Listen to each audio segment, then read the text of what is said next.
नमस्ते। आप सभी से अनुरोध है कि कृपया कृपया हमारी चैनल को सब्सक्राइब अवश्य कर लें और वीडियो को लाइक भी अवश्य कर लें। बाद में चाहे तो शेयर भी कर दें। याद तो दिला रहे हैं आपको बार बार। देखिए, हमारा दी जयपुर डायलॉग्स डेक्कन समिट पुणे 8 फरवरी 2025 को पक्का हो रहा है। रजिस्ट्रेशन खुला हुआ है, थोड़े बहुत स्लॉट्स बचे हैं, जाकर बुक करा लीजिए। आज की चर्चा थोड़ी सी एक्साइटिंग भी है और थोड़ी सी गंभीर भी है। तो गंभीर इसलिए है क्योंकि मैं बात ये करने जा रहा हूँ कि देखिए, भारत में विमर्श कितनी तेज़ी से बदल रहा है और उसमें कई कारण हैं और एक बड़ा कारण उसमें योगी आदित्यनाथ भी है और उसके क्या प्रभाव हो रहे हैं, इसके बारे में भी चर्चा करेंगे कि किस प्रकार से योगी आदित्यनाथ के लीड लेने के बाद में जो एक प्रकार से ठहराव आ गया था, हमारे नैरेटिव में जो बदलाव आना चाहिए था उसमें वो अचानक गति पकड़ चुका है। अब योगी जी ने जो कुछ सनातन धर्म के बारे में कहा, दूसरों के बारे में कहा, वो अभी आपने देखा जो अर्नब गोस्वामी के साथ में जो हुआ था उनका इंटरव्यू। अब आज उनका जो है वो आज तक पे इंटरव्यू हुआ और आज तक के इंटरव्यू में उन्होंने और भी आगे बढ़ चढ़ के बात कह दी और सीधे सीधे कह दिया कि भैया देखो, यहाँ कुंभ में जो भी अपने पूर्वजों का धर्म छोड़ के गया था और वो आके कुंभ को स्नान करके प्रायश्चित करना चाहता है, उसका स्वागत है। समझे आप क्या कह गए योगी जी? योगी जी ने मास घर वापसी का आमंत्रण दे दिया है। क्या आप आज से 2 वर्ष पहले भी सोच सकते थे कि इस तरह से खुले तौर पर घर वापसी का आमंत्रण दिया जा सकता है? और ये उन लोगों के मुंह पर तमाचा है, जी हाँ, और इसमें बहुत सारे बड़े बड़े लोग भी हैं। उन लोगों के मुंह पर तमाचा है जो कहते हैं कि साहब क्या 20 करोड़ को अरब सागर में फेंक दोगे? वो कुछ कह देते हैं बे ऑफ बंगाल में फेंक दोगे। नहीं, हम उन्हें ये जो हमारा क्षीर सागर है, हम इसमें उनको डुबकी लगवाएंगे। क्या है क्षीर सागर? ये जो कॉस्मिक ओशन है, ये है क्षीर सागर। हम इस क्षीर सागर में, इस दूधिया जल में इनको डुबकी लगवाएंगे और इनको डुबकी लगवा के इनको वापस सनातन धर्म में लाएंगे। जितनी स्पष्टता से आज कहा है कि कुंभ में सबका स्वागत है, जिनको अपना पुराना धर्म स्वीकार करना है आ जाए, और जो लोग दुष्टता करना चाहते हैं उनके लिए भी कह दिया कि भैया ये कुंभ वुंभ जो है उसमें जो लोग आना चाहते हैं उनका तो स्वागत है, वो अपना जो है वो पुराना धर्म स्वीकार करने के लिए बिल्कुल उनके लिए सारे रास्ते खुले हुए हैं। और साथ में ये भी कि जो बदमाशी करेंगे उनकी डेंटिंग और पेंटिंग का भी इंतज़ाम किया जाएगा। अब डेंटिंग और पेंटिंग तो आपको पता है ना, जो लोग जो है वो पहले से थोड़े उल्टे पुल्टे होते हैं ना, उनकी डेंटिंग पेंटिंग करनी पड़ती है। और इस तरह से उल्टे पुल्टे लोग बहुत से हैं। वो आपको पता है, वो मौलाना शहाबुद्दीन रिजवी, उसके सुर बदल गए हैं, उसके सुर पूरी तरह से बदल गए हैं और अब वो बिल्कुल एक तरह से माफ़ी मांगने की मुद्रा में दिखता है। उसको पता है कि भाई क्या होगा। जो उसने बयान दे दिया सरताज मियाँ के हवाले से, ना सरताज मियाँ मिल रहे हैं और ना वो 54 बीघा ज़मीन जिसकी वो बात कर रहे हैं उसका कोई रिकॉर्ड मिल रहा है। तो वो मामला तो गया। लेकिन मैं जो इसके लार्जर इम्प्लीकेशंस के बारे में बात कर रहा था, आप देखिए किस तरह से जो बातें, आपको ध्यान होगा कि हिंदुओं में बहुत ही एक,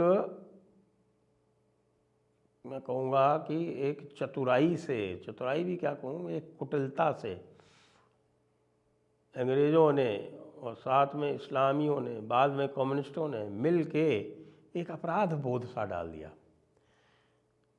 मतलब वो हिंदू जिनको अपने पंचबोध का ज्ञान होना चाहिए था, जिनको अपने स्वयं बोध, शत्रु बोध, सौंदर्य बोध, अलंकार बोध, सारे जिनका बोध होना चाहिए था उनको, वे अपराध बोध में ग्रसित हो गए।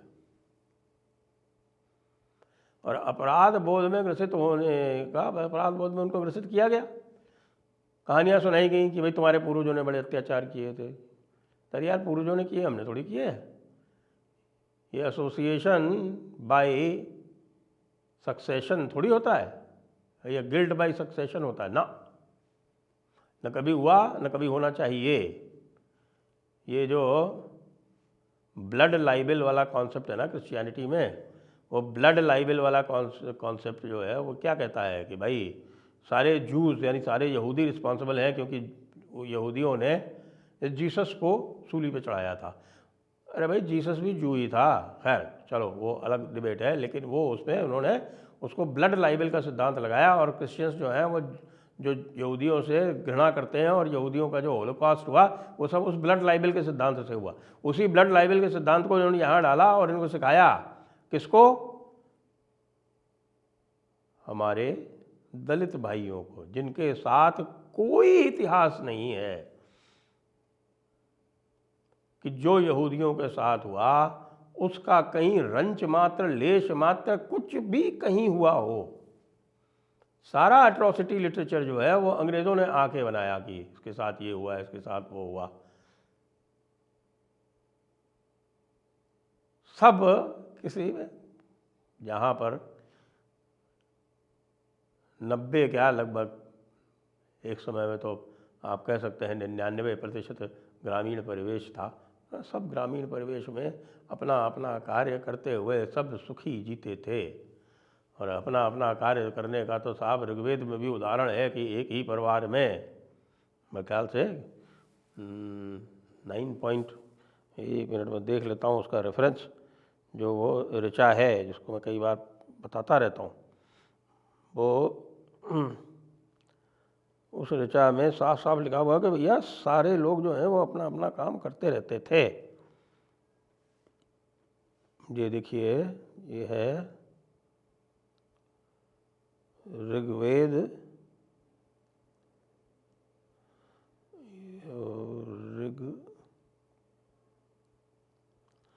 ऋग्वेद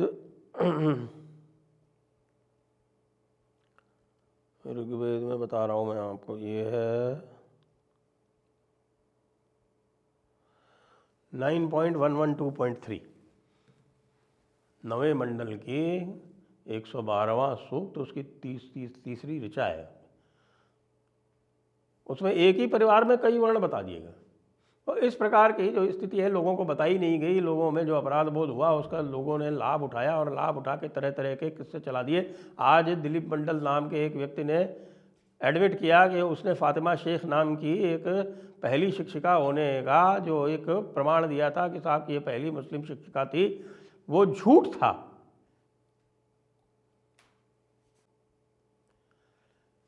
ये दिखाता है किस तरह से झूठे नैरेटिव बनाए जाते हैं। और चूंकि हमें एक पता नहीं कहाँ का अपराध बोध आ गया है, उससे वो उस झूठ से ये सारी चीज़ें जो है वो और आगे बढ़ाई जाती हैं, उसी गिल्ट को, उसी अपराध बोध को और बढ़ाया जाता है, हमें डिफेंसिव बनाया जाता है। छोड़ दीजिए ये अपराध बोध। हमारे पूर्वजों ने कोई ऐसी बात नहीं की जिससे हमें लज्जित होना पड़े।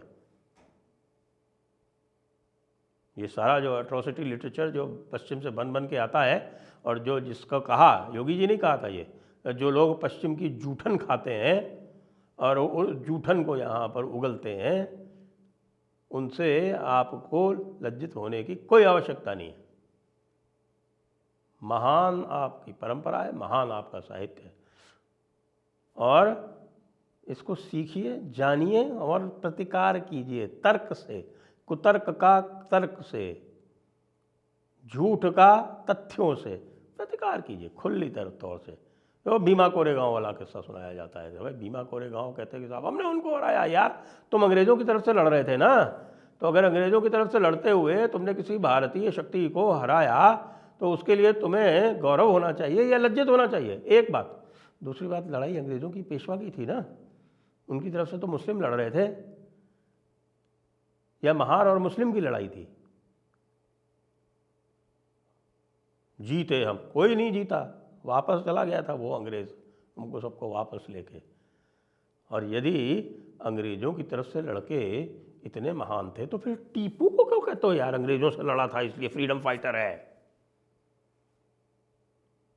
उस समय तो मराठा रह थे अंग्रेज़ों की तरफ से, अंग्रेज़ों के साथ में निज़ाम लड़ा था, वो नहीं है फ्रीडम फाइटर। आप फ्रीडम फाइटर है, टीपू सुल्तान फ्रीडम फाइटर। तो यदि टीपू सुल्तान फ्रीडम फाइटर है तो फिर भीमा कोरेगांव में जो महारों की बात करते हो वो नहीं है फ्रीडम फाइटर। प्रेस टैक्स, कितने कितने झूठ चला दिए गए साहब। योगी जी ने इसका पूरा का पूरा इंतजाम कर दिया है। भैया जूठन मत खाओ, और मान लो कहीं धोखे से जूठन खा भी ली हो तो पचाओ तो कतई नहीं। बिल्कुल जो लोहिया जी ने कहा था, हे भारत माता, हमें शिव जैसा मस्तिष्क, कृष्ण जैसा हृदय और राम जैसा कर्म और वचन दो। और इसी मस्तिष्क में, असीम मस्तिष्क में उन्मुक्त हृदय के साथ मर्यादा में हमें रचो। जय हिंद, जय भारत, वंदे मातरम।